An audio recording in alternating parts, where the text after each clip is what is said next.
Mobility is a vast sector and plays an important role in terms of urban design and city planning. It has a lot of significance while planning a new town or even rethinking of an existing one. Hello everyone, this is Amin and today I would like to explore some important aspects of mobility and we'll try to relate how it works along with public spaces. Within this discussion, I will try to cover and discuss about the following topics such as general definitions of public space, importance of public space, factors those contribute to a successful public space, relationship between public space and mobility, functions of streets and squares, and followed by how streets can take part in terms of social interaction and microeconomy. So let's start the proceedings. A public space is a place that is generally open and accessible to people. Roads, including the pavement, public squares, plazas, parks, and beaches, are typically considered as public space. Or we can simply say that publicly accessible places where people go for their activities can be referred as public space. Most of the researchers came to an agreement about public spaces that they have to be accessible for everyone without considering about gender, religion, income level, ethnicity, and also should be visible without any restriction. On the other hand, a space that is individually or corporately owned can be described as privately owned public space if they are accessible to everyone. It is generally considered that everyone has a right to access and use public space, but a privately owned public space might have some restrictions in terms of public access. So basically, public space means that is open and visible to everyone, as opposite to private, which is restricted and protected to some extent. But sometimes privately owned spaces can be qualified as public spaces because they are accessible to everyone. Again, publicly owned spaces cannot be qualified as public spaces if they are not well accessible to the public. While describing the importance of public spaces, Jan Gale once said that a good city is like a good party. People stay longer than really necessary because they are enjoying themselves. Public spaces are important assets to our cities. They provide people many opportunities to come together and engage with the community.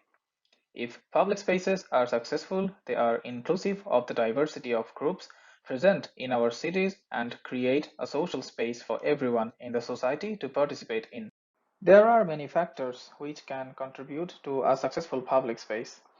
According to Project for Public Spaces (PPS), some factors are accessibility of the space, the comfort of the space, and creating sociability. The accessibility of the space includes how welcoming the space is and whether people can access the space the way they feel comfortable in. These includes disability access and making a space for everyone regardless of their circumstances to be a part of the society through public space. One good way to ensure public spaces are accessible is to provide good seating in them so that people can enjoy the space for a long time and seek respite. The comfort of the space is the ability for people to be themselves in the public realm. If the space is well accessible to people, it would become more and more comfortable to them. One of the greatest joys of going to a public space is that people can express themselves fully. This might involve people meeting new people, participating in activities in the space, or interacting with the public art in the space. There are a few ways that people can be comfortable in the public sphere. One example of being comfortable in a public space is engaging with public art. The bean sculpture in Chicago is a great example of where people are comfortable to express themselves. Public art tends to create a very comfortable atmosphere for people to express their true selves and interact with the objects while bringing out the best in them. If a place is well accessible and comfortable to be in, people would love to go there and have some activities together. In terms of creating sociability, many scholars in human geography have explored this idea of sociality in the public sphere. It is basically the interactions people have in the public space and about the connection this forms between the person and the space. These might include the social networks people form on the street or city squares. Creating an opportunity for people to meet new people in the public space is important because this adds to the sociability of public space. Having social events in the public space, such as music concerts or hosting movies, are also a great way to get people to engage with one another. This creates an intricate connection between the space and the people in it, forming a sense of togetherness in the space. Project for Public Spaces has illustrated these factors in the following diagram, which explains the concept of a successful public space. Sociability, uses and activities, comfort and image, and access and linkage. Under these four categories, there are some factors and sub-factors which will help to evolve a public space into a great one. This indicates that when urban planners and architects construct public spaces, they should keep the above factors in mind in order to make it successful. There are many examples of successful public spaces around the world. From Trafalgar Square in London to New York's Highland Park and Times Square, which embody all the above-mentioned factors. While there are many other ways to be creative in public space, these are just a few examples to increase the overall quality of a public space. If we try to analyze the relation between public space and mobility, we can again focus on a quote that Jan Gehl mentioned in PPS. Public spaces are not only places where activities take place, they are also places for mobility, for people to come to, live from, and pass through. Hence, offering a good range of mobility options can foster the creation of more sustainable public spaces.